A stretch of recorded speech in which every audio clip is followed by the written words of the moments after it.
El artista rebelde, la exaltación del yo, la atracción por el lado oscuro, el héroe solitario que lucha contra el sistema, la fe en un mundo mejor, el amor y la muerte, y la primacía de la naturaleza.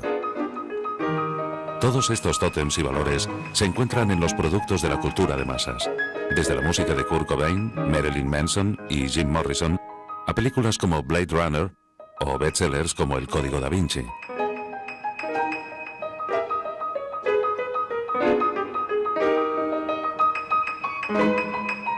Estas obras tienen raíces comunes en una revolución artística e ideológica de los siglos XVIII y XIX que lo cambió todo a su alrededor y que aún nos es familiar.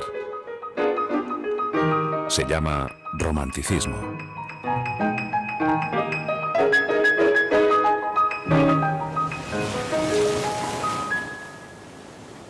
¿Qué es el romanticismo? ¿Y cómo ha podido penetrar en nuestro mundo de tantos modos?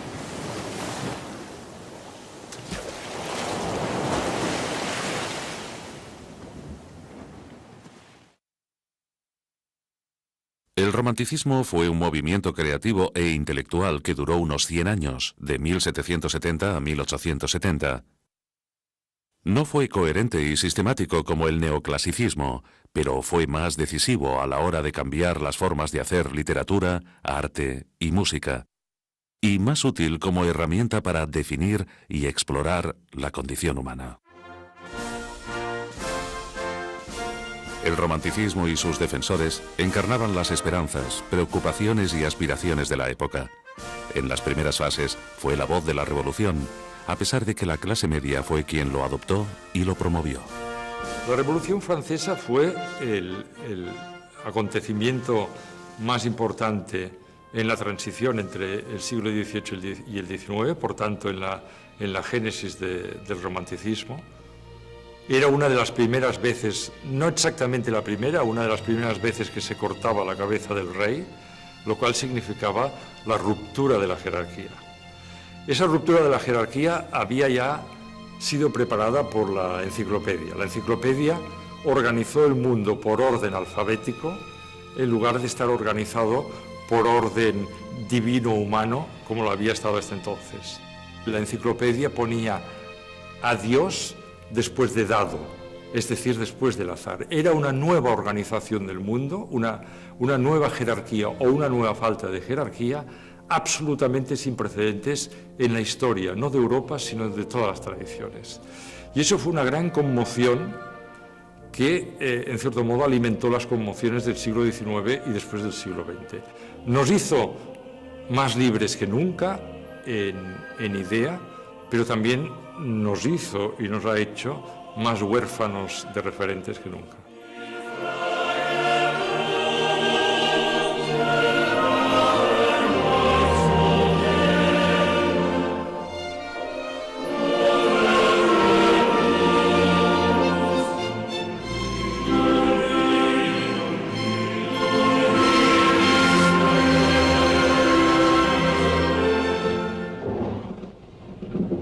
Aunque en el romanticismo hay rasgos comunes, cada país produjo su movimiento romántico, con su voz propia y con su compleja mezcla de resultados.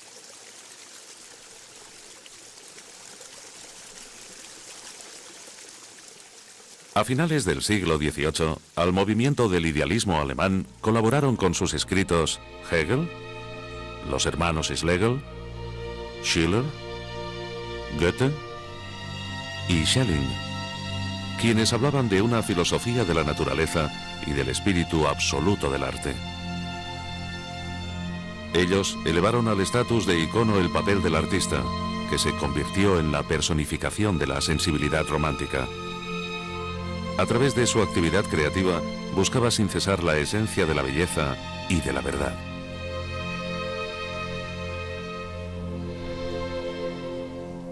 En los Estados Unidos, la Declaración de Independencia trajo consigo la Revolución Social, que instituyó los derechos humanos como ideología fundamental y la República como forma de gobierno, lo que alentó la difusión de los ideales románticos y originó el primer gran periodo creativo de la joven nación.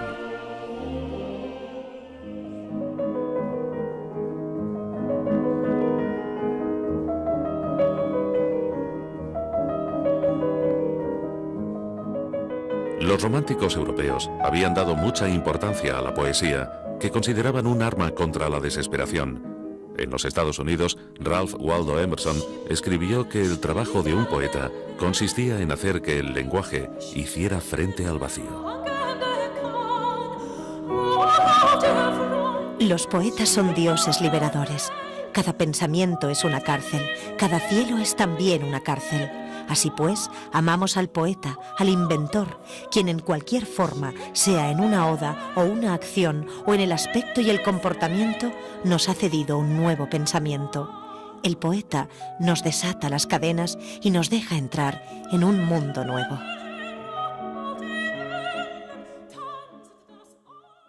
En el nuevo marco del romanticismo, algunos escritores estadounidenses intentaron liberar su literatura de la rígida cultura europea del viejo mundo y dotarla de un rasgo diferencial.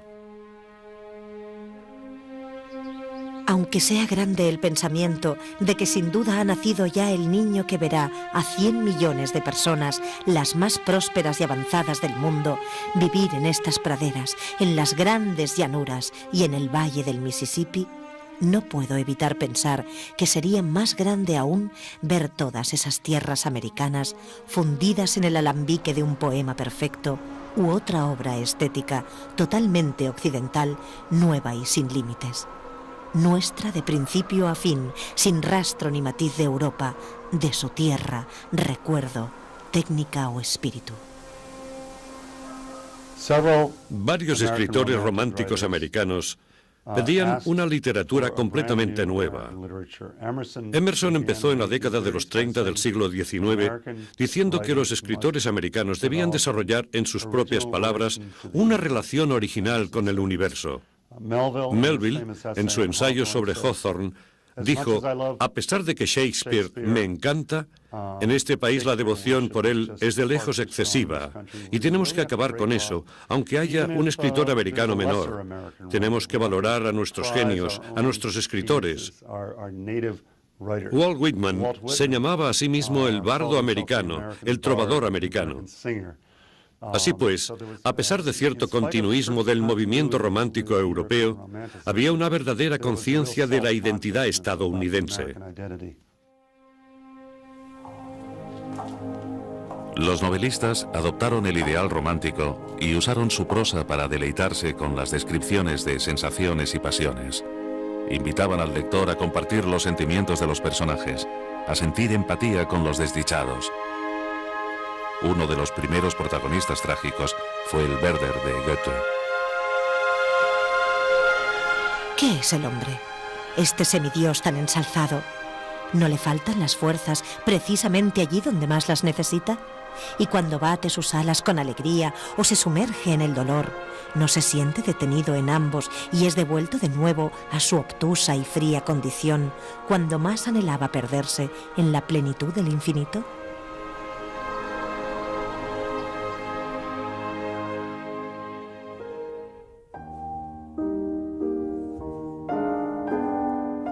El romanticismo también penetró el mundo de la música, un medio que se reveló muy amoldable a la expresión de la sensibilidad romántica. La música romántica, a diferencia seguramente de todas las otras, se caracteriza por algo que seguramente es muy difícil de verbalizar, pero es muy fácil de oír, que es un poco que la música empieza a estar teñida de expresión. Es decir, que la música es un poco como el reflejo de esta subjetividad que vive su tiempo, digamos que con un cierto dolor. Si hasta entonces la música era estrictamente una cuestión que ya es mucho técnica, musicológica, de armonía, de composición, si hasta entonces la música era algo que estaba más bien vinculado a la matemática y a la astronomía, ahora es imposible. Ahora la música pasa a ser casi como el género por excelencia de los sentimientos. Es decir, casi el género por excelencia en el cual el creador vuelca en los sonidos un poco la conciencia trágica del momento en el que vive. pesar de su carácter difícil y de su personalidad independiente, Beethoven triunfó en Viena. A diferencia de Mozart, fue el primer gran músico en componer para sí mismo y no para la aristocracia, la crítica o el público, lo que lo convirtió en una verdadera figura romántica. No sabemos qué siente Haydn cuando compone un cuarteto. En Beethoven, en cada una de las frases de sus cuartetos, está toda su vida, la vida de su comunidad, los bombardeos sobre Alemania o sobre Austria, la crisis de la esperanza a la libertad truncada, está todo, en cada frase. Lo que media entre un cuarteto de Haydn y un cuarteto de Beethoven no son 50 años, es casi un milenio. Es una cultura completamente diferente. La obra de Beethoven rezumaba energía y pasión. Su estilo evocaba el horror, el miedo, el dolor, la nostalgia y la añoranza extrema, rasgos todos de la forma más pura del romanticismo. Wagner los llevaría al límite con la creación de la obra de arte total, óperas que representaban la unión de toda forma artística, música, poesía, danza y teatro. La obra de arte total se creó solo para emocionar e inspirar. El pintor inglés William Turner también creaba para sí mismo. En sus cuadros desestimaba los sistemas rígidos y los estilos establecidos. Creía que solo provocaban afectación y monotonía. Su técnica, personal e impresionista, representaba una nueva dirección, la destrucción de la imagen objetiva.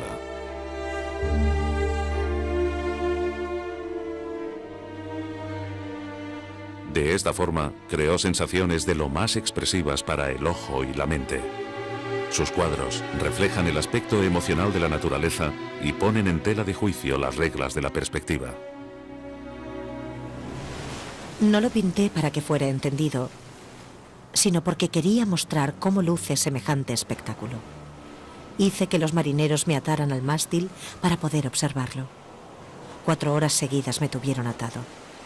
Creí que iba a morir, pero yo quería fijar su imagen en caso de sobrevivir.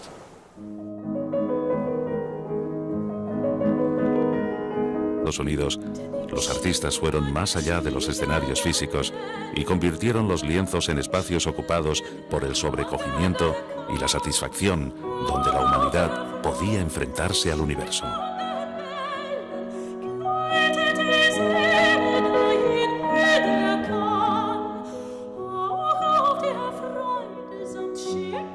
Lo que hicieron los pintores románticos es, en cierto modo, plantear la naturaleza en su grandiosidad y en su carácter descarnado, una naturaleza que muchas veces hacía que la figura humana desapareciera o quedara empequeñecida. Entonces es el dominio abismal de la naturaleza, pero era muy reciente. La madre del filósofo Schopenhauer, que era una mujer que también era muy viajera y escritora, contaba en una carta a su hijo que cuando las señoras de buena sociedad alemanas iban a veranear a Italia, al pasar los Alpes, cerraban las cortinillas de los carruajes porque era de extremado mal gusto mirar los Alpes. En cambio, la generación posterior, que ya es la de Schopenhauer, y es la de Friedrich, Turner, etc., los Alpes se convirtieron en el leitmotiv fundamental de la pintura centroeuropea. En una sola generación, la grandiosidad sublime y abismal de unas montañas como los Alpes pasaron de ser de mal gusto a ser la expresión de la grandeza humana.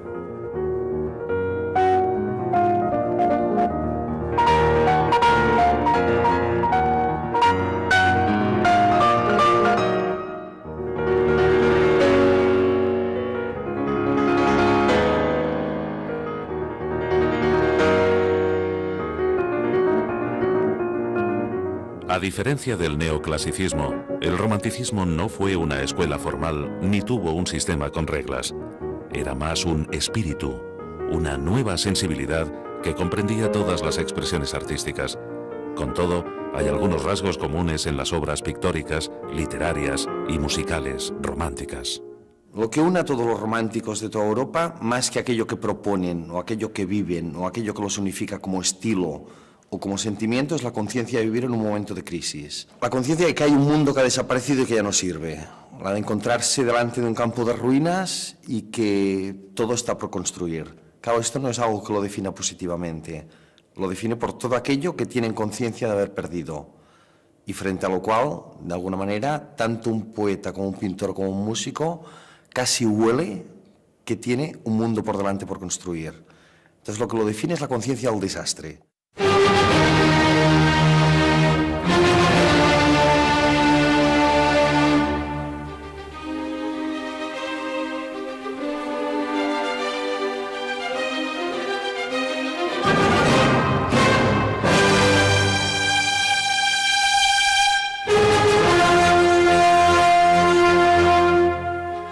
Los románticos defendían la subjetividad frente a la certeza de la ciencia y la razón. Cada individuo era un ser único. Cada personalidad era insustituible. En contra de la pretensión de intentar hablar a través de una voz universal, enfatizaban al individuo solitario. Por primera vez en la historia de Occidente, que aparece un movimiento que se sustenta sobre todo en la individualidad y en la subjetividad. Por lo tanto, un poco la capacidad de establecer vínculos entre individuos o entre sujetos o entre una comunidad cultural casi se convierte en un imposible. Es decir, es tan fuerte la presencia de aquello que cada uno de los poetas, cada uno de los pintores, cada uno de los alemanes, de los franceses, de los británicos determina en ese momento de extraordinaria crisis que es el romanticismo, que casi el pretender hacer una etiqueta que los unifique a todos es imposible. El romanticismo americano puede considerarse una especie de versión extremista de algunas características del europeo. Los europeos elogiaban la belleza de la naturaleza. Los románticos americanos creían que hasta una hoja de hierba, un insecto o un ratón tenían una trascendencia milagrosa. Los románticos europeos oscuros solían poner énfasis en la oscuridad psicológica, mientras que los escritores oscuros estadounidenses, como Poe, ahondaban de verdad en la perversidad, la crueldad y el sadismo hasta límites a los que no llegaron muchos escritores europeos. Del mismo modo, los escritores europeos solían hacer hincapié en el individuo, pero en los Estados Unidos había una especie de individualismo desbocado, una identificación del individuo con el rebelde, el inconformista, con quien rechaza lo corriente con fuerza y como forma de vida. El héroe rebelde romántico creía haber descubierto una verdad que los demás no comprendían, y cual profeta luchaba por transmitirla. Es la soledad del capitán Ahab de Melville en Moby Dick, y de Empédocles, el héroe de Hölderlin que se lanzó al volcán cuando la comunidad lo rechazó. También la soledad del propio Hölderlin, un ermitaño que pasó sus últimos años en una torre, consumido por la locura.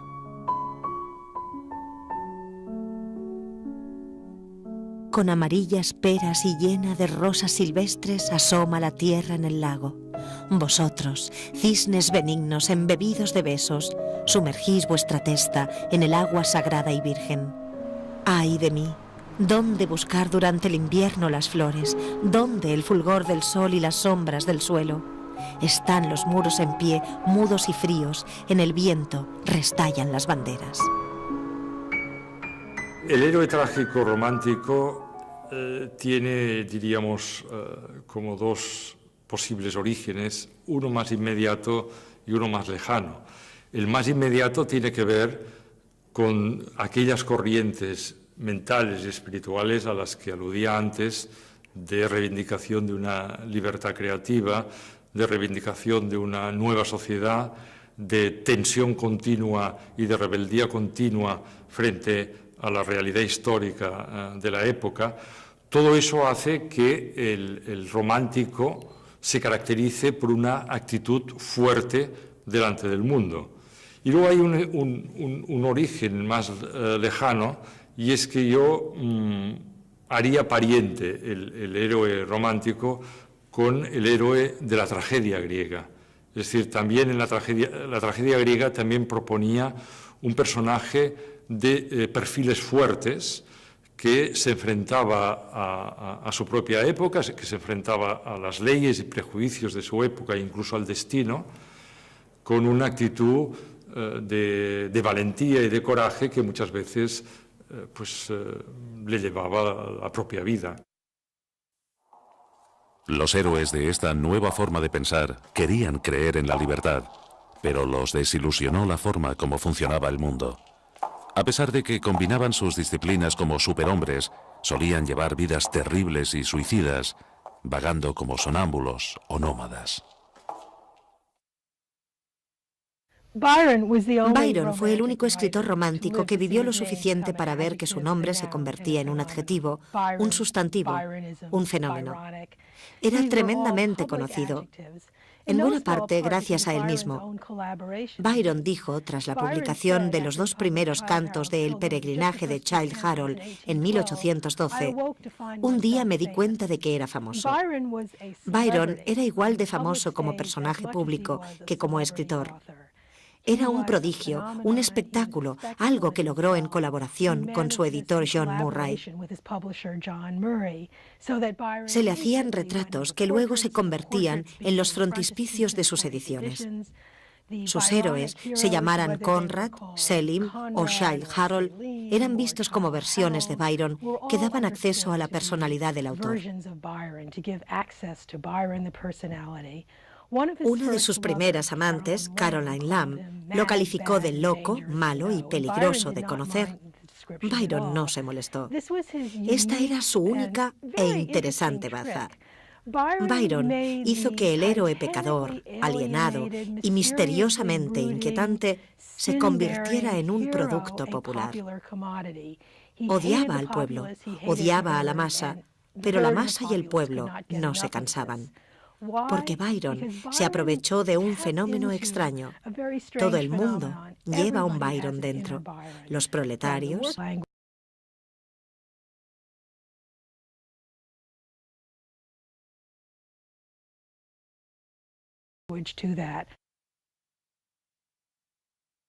¿qué es la fama? La ventaja de que te conozca gente de quien no sabes nada y que te importa lo mismo.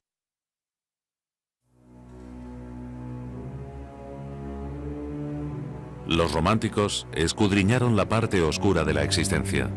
Les intrigaba lo grotesco, lo maligno, lo terrible, lo espantoso.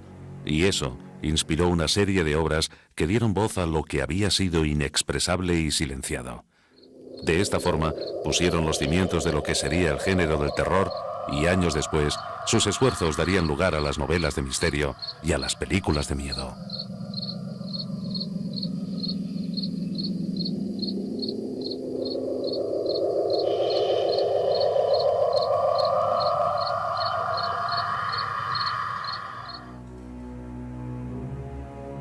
Los románticos americanos, como los europeos, rechazaban el racionalismo del siglo XVIII. Se declararon a favor del misterio, a veces del miedo, otras de los aspectos oscuros de la naturaleza humana, como Edgar Allan Poe, quien estudió en sus relatos de miedo lo que él llamaba el impulso de lo perverso, que es la idea de que a menudo los seres humanos hacen cosas irracionales, cosas que la razón o el intelecto no pueden explicar, y que son cosas perversas.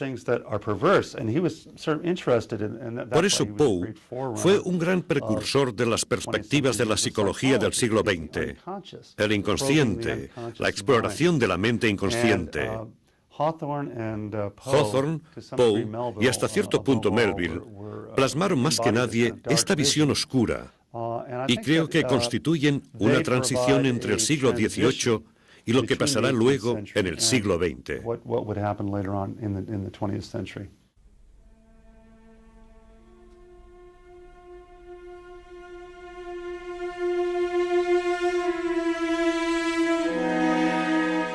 Dar fin al eterno conflicto entre nuestra persona y el mundo. Restaurar la paz que rebasa todo entendimiento. unirnos con la naturaleza de tal modo que formemos un todo interminable. Tal es la meta de todo nuestro esfuerzo. En este pasaje de Hiperión, el poeta lírico alemán Friedrich Hölderlin propone un regreso al estado original del hombre, cuando éste y la naturaleza eran uno, a pesar de que se convence de que el sueño de la unidad primitiva es inalcanzable.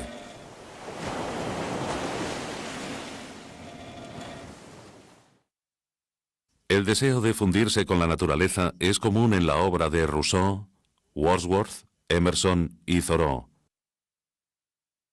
Thoreau vivía en estrecha relación con la naturaleza. Se deshizo de todo lo considerado innecesario para que la superficialidad de la sociedad no le impidiera encontrarse con la realidad esencial. Casi todos los lujos y muchas de las llamadas comodidades de la vida no solo no son indispensables, sino que son auténticos obstáculos para la elevación de la humanidad. La vida solitaria de Thoreau tenía un lema: reducir el problema de la percepción a sus términos más simples, el hombre y la naturaleza. La búsqueda de un lugar lejos de las asfixiantes convenciones de la vida urbana es un tema recurrente en la actualidad. Road movies como Easy Rider, París, Texas o Thelma y Louise sugieren un viaje físico hacia un destino y un viaje interior que nunca se completa.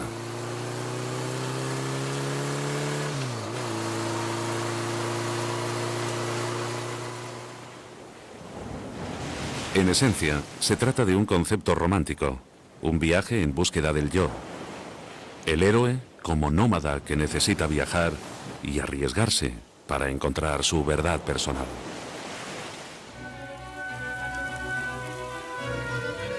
Aquel bendito estado en el cual la tenaz opresión del misterio, en el cual la pesada y abrumadora carga de este ininteligible mundo se aligera.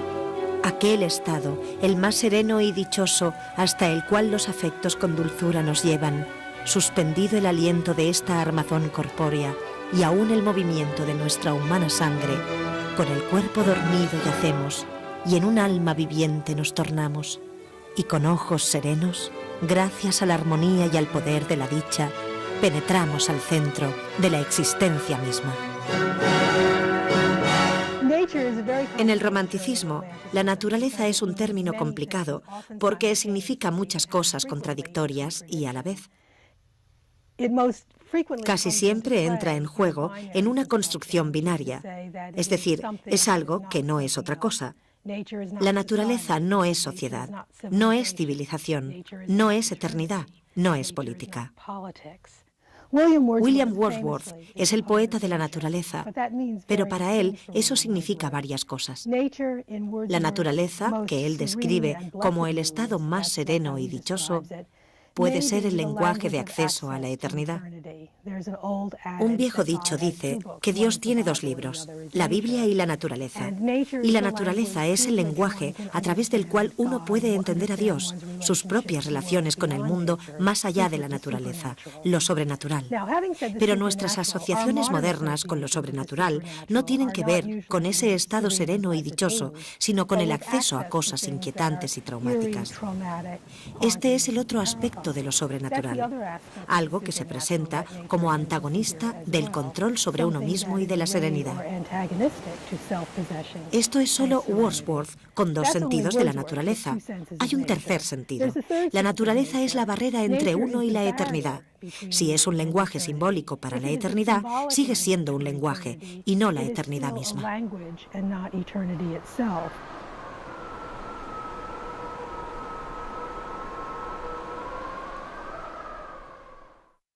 Hojas de hierba, de Walt Whitman, era de hecho un himno al vínculo entre la humanidad y la naturaleza. A nosotros dos, cuánto tiempo nos engañaron. Ahora, transmutados, escapamos rápido como escapa la naturaleza. Somos la naturaleza.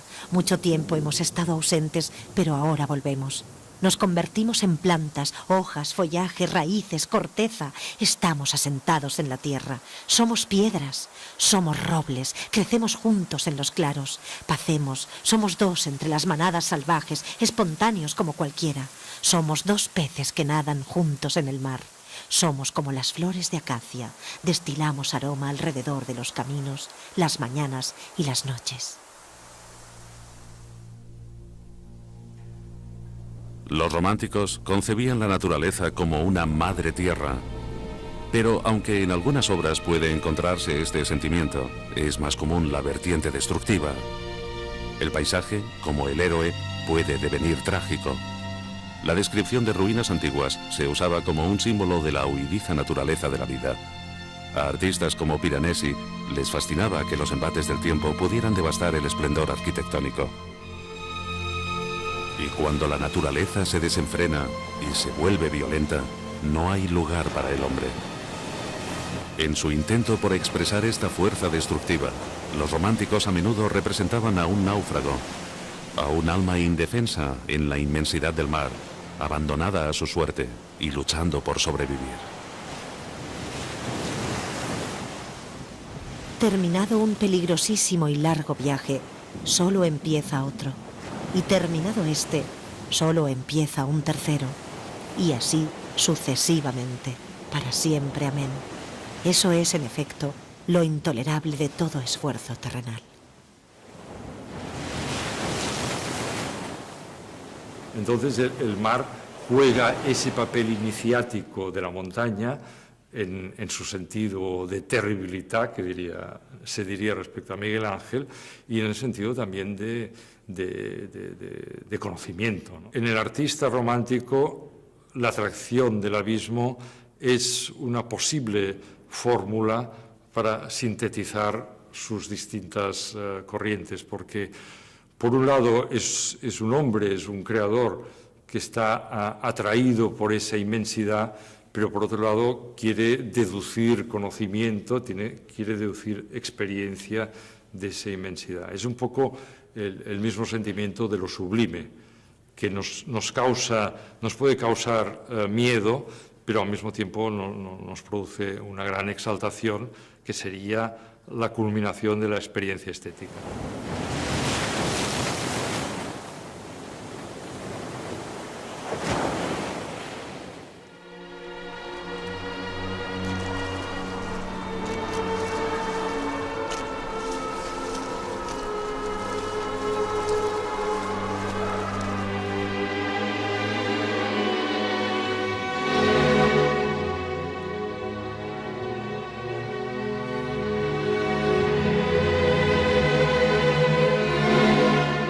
La muerte. Los románticos creían que no había belleza sin ella, porque toda belleza es efímera y acaba desvaneciéndose. Así, para los románticos, la muerte es, por sí misma, bella. En el imaginario romántico, amor y muerte van juntos. El amor lleva la semilla de la muerte, y la muerte lleva, en cierto modo, el impulso del amor, porque si no es una muerte, digamos que inocua o banal, ¿no?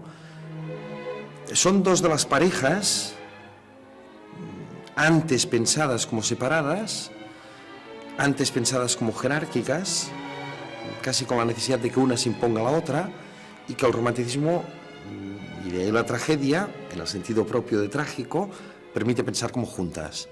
La una, el amor auténtico, es impensable en el romanticismo sin la muerte.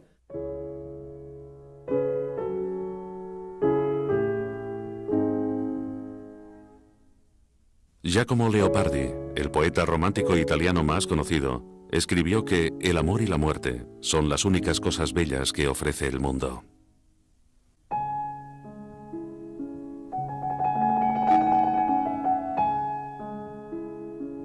El amor y la muerte, a un tiempo, hermanos quiso engendrar la suerte. Otras tan bellas cosas no hay en el mundo, no hay en las estrellas. Nace el bien del primero, nace el placer más alto que en el mar del vivir pueda encontrarse. Todo dolor la otra, todo gran mal anula.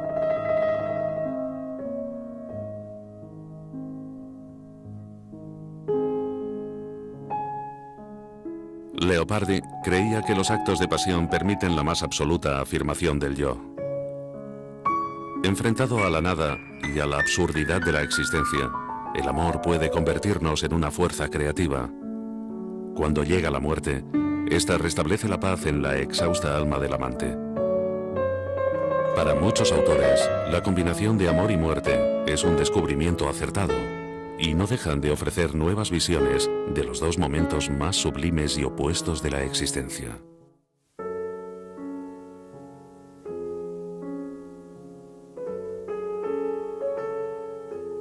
Escucho entre las sombras y en más de una ocasión he estado medio enamorado de la muerte apacible, dándole dulces nombres en meditados versos para que disipara en el aire mi aliento contenido. Ahora más que nunca es la muerte propicia partir a medianoche sin ninguna congoja, mientras vas derramando el alma toda tuya en éxtasis inmenso.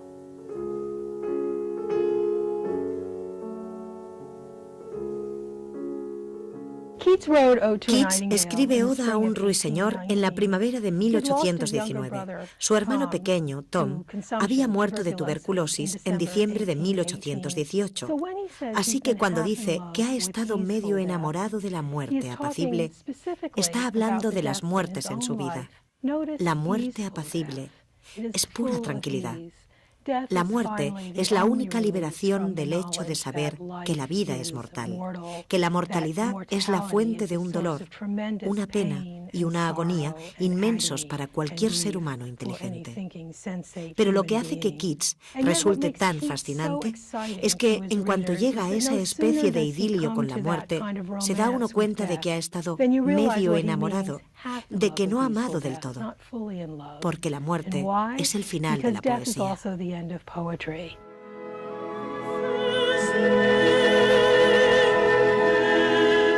Wagner trató la dualidad amor-muerte en su composición sobre Tristán e Isolda. La historia de dos amantes que escapan a su destino.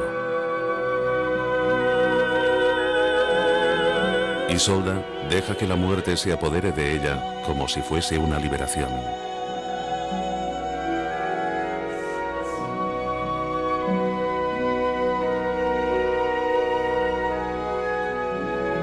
El Tristán es una obra que Nietzsche, nada menos, aprende al piano con 16 años y que descubre en el Tristán de Wagner casi la reencarnación del espíritu trágico de los griegos.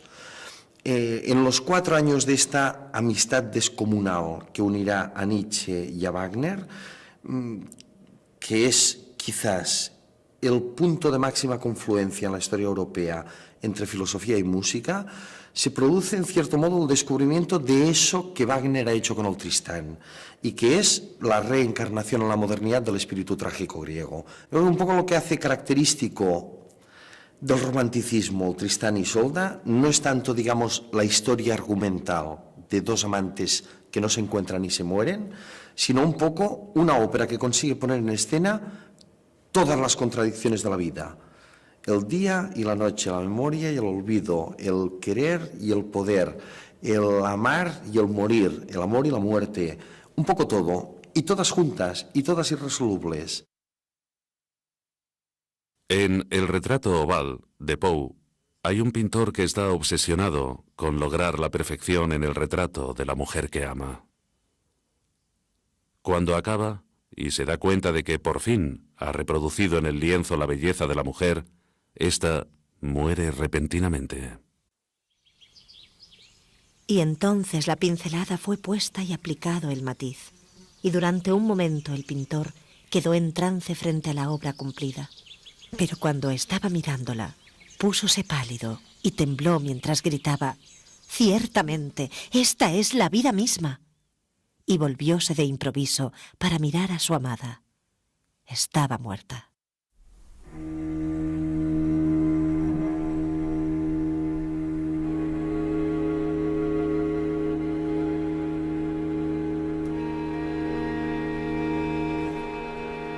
A los románticos les intrigaba la noche y la adoptaron como tema de creación. Para ellos, el misterio y la incertidumbre del paisaje nocturno representaban la exploración del subconsciente. huir de la racionalidad, sumergirse en una oscuridad interior, nadar más allá de la conciencia, hacia el terreno de los sueños, son ideas comunes a todas las artes románticas. El poeta alemán Friedrich von Hardenberg, conocido como Novalis, describió el viaje interior en sus Himnos a la noche.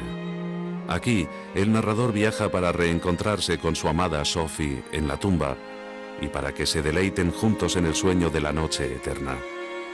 Sophie es en realidad la amante del poeta, Sophie von Kuhn, cuya muerte influyó sobremanera en la obra de Novalis.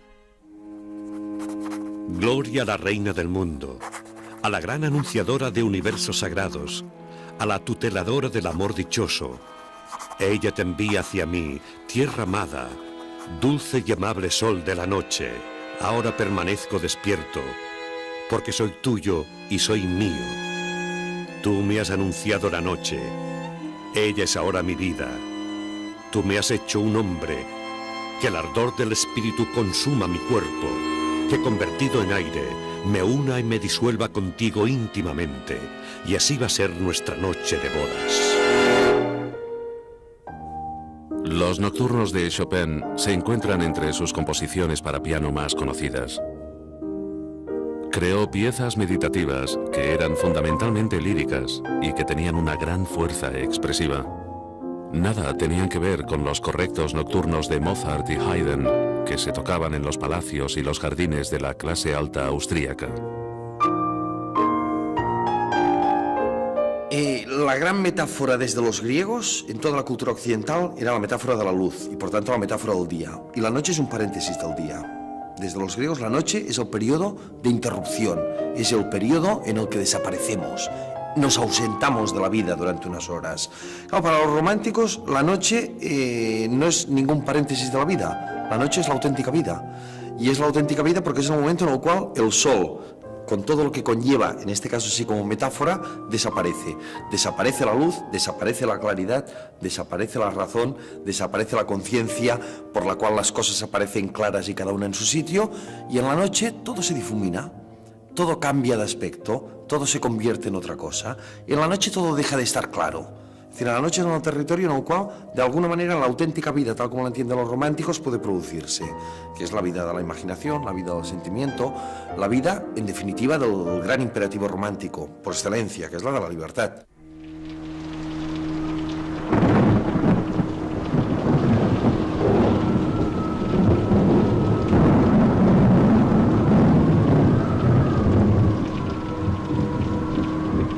Era, en verdad, una noche tempestuosa, pero de una belleza severa, extrañamente singular en su terror y en su hermosura.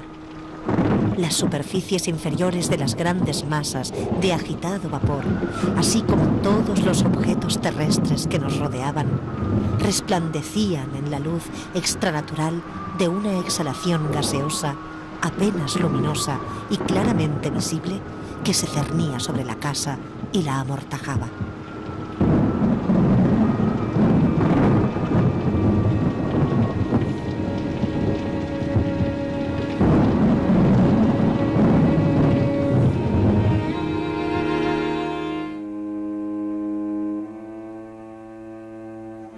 En las pinturas negras, Francisco de Goya dio primacía absoluta al subconsciente.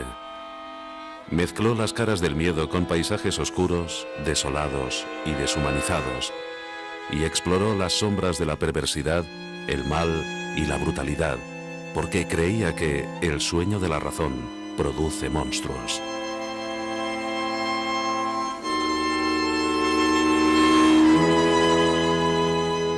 La noche es un recurso narrativo poderoso para expresar los temores y la incertidumbre.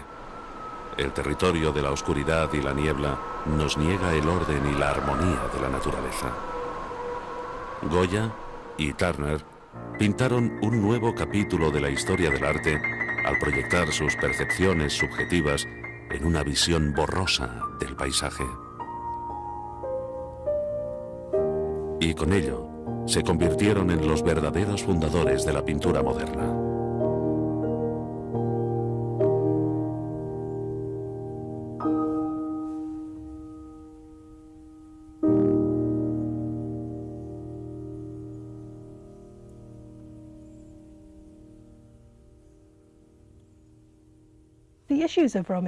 Los problemas del romanticismo, los derechos del hombre y de la mujer, la abolición de la esclavitud, la dignidad de la clase trabajadora, siguen con nosotros.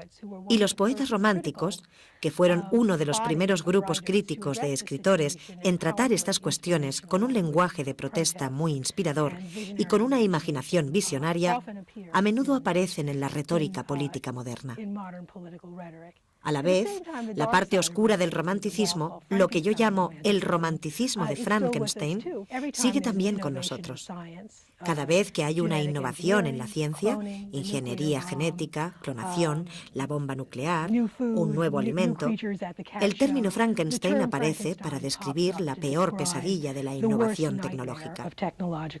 Frankenstein, como mito cultural, siempre estará con nosotros, porque está al frente de la ciencia visionaria que no ha previsto todas las consecuencias de sus aspiraciones más idealistas. La forma como estos escritores querían ser recordados. No querían ser recordados por una ballena blanca o por un cuervo. Querían ser recordados por sus ideas, por sus contribuciones filosóficas.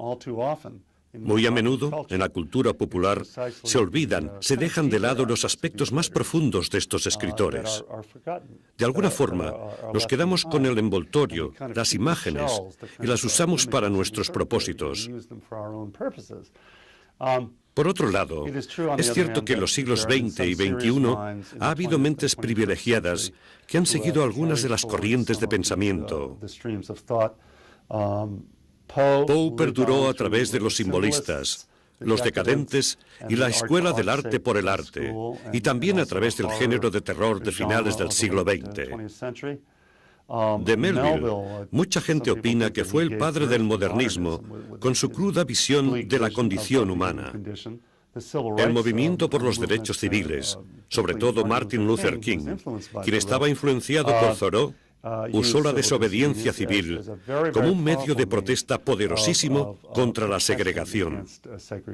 Pero que en cierto modo yo también creo que es una de las grandes aportaciones del romanticismo, la idea de que la cultura no es un territorio ornamental, sino que es un territorio que modifica la vida, y es un territorio que tiene ambición política de modificar la realidad, ¿no? Yo creo que esto, aunque no se ha verbalizado en estas palabras, pero que es algo que tiene que ver con las creaciones más interesantes que se producen hoy. Y esto desde el cine hasta las artes visuales, hasta la fotografía o hasta la literatura. Eso que en un determinado momento se llamó arte comprometido, que yo creo que es una bobada de expresión, ¿no? Pero que yo pensaría más bien con todas esas prácticas artísticas que tienen que ver con lo real, que tienen que ver con la vida, que tienen que ver con una determinada idea de comunidad. La idea de la cultura como algo no ornamental, sino como algo en lo que nos jugamos cosas. La actitud del artista romántico, pienso yo, que ha marcado decisivamente lo que hemos llamado modernidad. Porque todos los rasgos puestos en marcha por el artista romántico se van legando, en primer lugar, al artista de vanguardia e incluso, yo diría, a los debates contemporáneos sobre el arte. La cuestión de la libertad creativa, la cuestión de que el arte es un fin en sí mismo, la tensión entre arte y sociedad, el carácter rebelde, revolucionario del artista, la reivindicación de una nueva cultura, de una nueva civilización, toda una serie de rasgos de rebeldía, no únicamente estética, sino también moral y social, que han presidido gran parte de lo que hemos denominado modernidad, para bien y para mal, porque por un lado ha dado lugar a una luz de creatividad, pero por otro lado también es verdad que el arte muchas veces ha caído en un cierto solipsismo, en un cierto egocentrismo y le ha separado de la sociedad.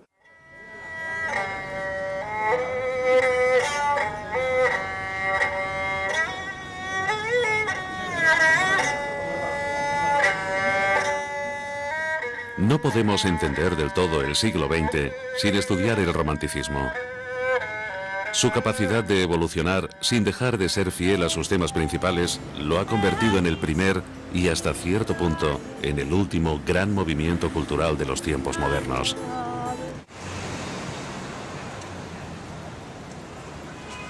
Desde el final del Renacimiento, ningún otro movimiento artístico o filosófico ha tenido tanta fuerza, diversidad e influencia.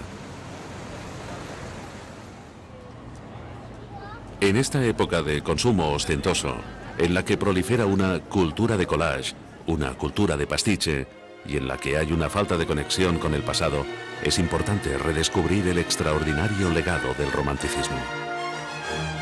Armados con su visión profunda y singular, estaremos mejor preparados para crear y explorar nuestros nuevos mundos de expresión artística.